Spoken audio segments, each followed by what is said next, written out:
It began, fittingly, with a song about ego. As the world's most famous band was quietly disintegrating, George Harrison picked up his guitar and wrote I, Me, Mine, a lament about selfishness, pride, and the crumbling unity within the Beatles. He didn't know it then, but this brief, biting tune would become the last song the group ever recorded together before their breakup in 1970. It was an ending worthy of rock's greatest story, poetic, ironic, and unmistakably human. By early 1969, the Beatles were shadows of the four lads who had conquered the world just a few years earlier. Once inseparable, they now drifted in different directions, musically, spiritually, and personally. The magic that had united them through a whirlwind 8 years was fading fast. Arguments over management, money, and creative control filled the air. Apple Corps, their ambitious multimedia company, was bleeding cash. And each Beatle, once part of a perfect whole, was discovering his own individuality. John Lennon, increasingly inseparable from Yoko Ono, was diving deep into avant-garde art rock. Ringo Starr, ever easygoing, was finding joy in acting and film. Paul McCartney, always the perfectionist, was desperately trying to hold the band together after the death of their manager Brian Epstein. And George Harrison, the quiet one, had become the most independent of them all. By 1966, Harrison had stopped chasing pop fame and started chasing meaning. He learned sitar from Ravi Shankar, explored Eastern spirituality, and brought transcendental meditation into the band's orbit. His spiritual awakening transformed not just his life, but also his songwriting.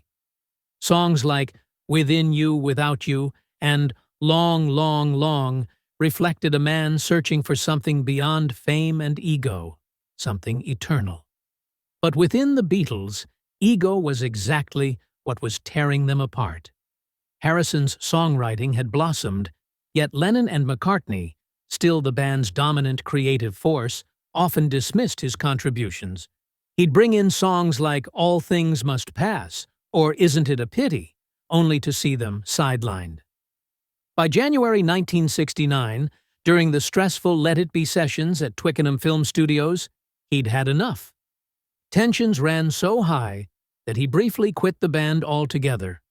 It was in that atmosphere of frustration that I, Me, Mine was born. Harrison later recalled writing it almost spontaneously. It took 5 minutes, he told the BBC. At this time, we were at Twickenham. I wrote this song from an idea I had the night before.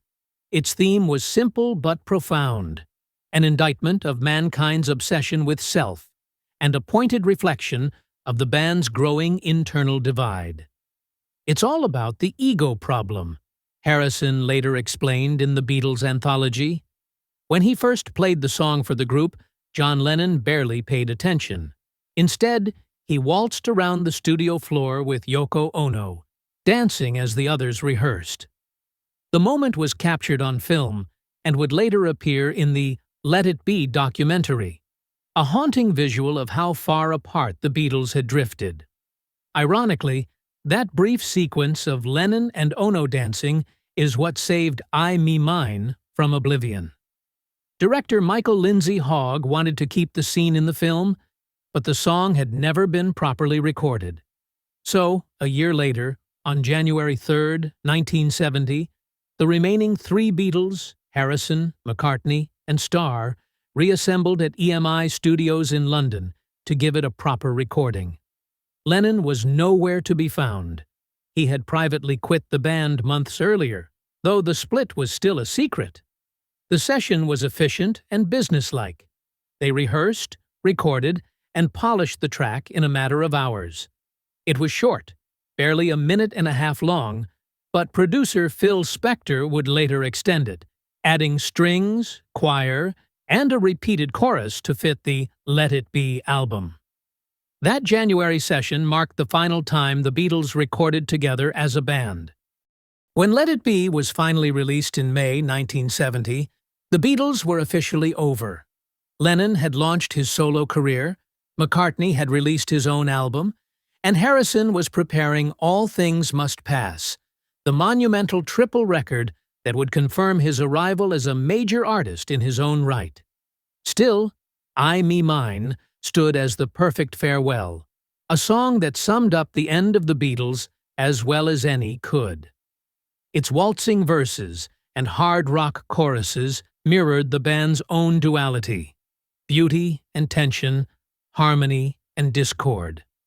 Its lyrics, drawn from the Hindu texts Harrison loved, urged the rejection of ego in favor of a higher consciousness.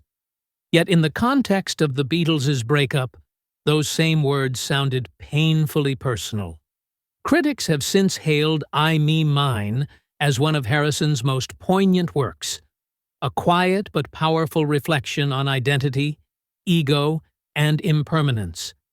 Some religious scholars have even cited it in discussions about self-awareness and the human struggle against selfishness. For Harrison, it was more than a song. It was a statement.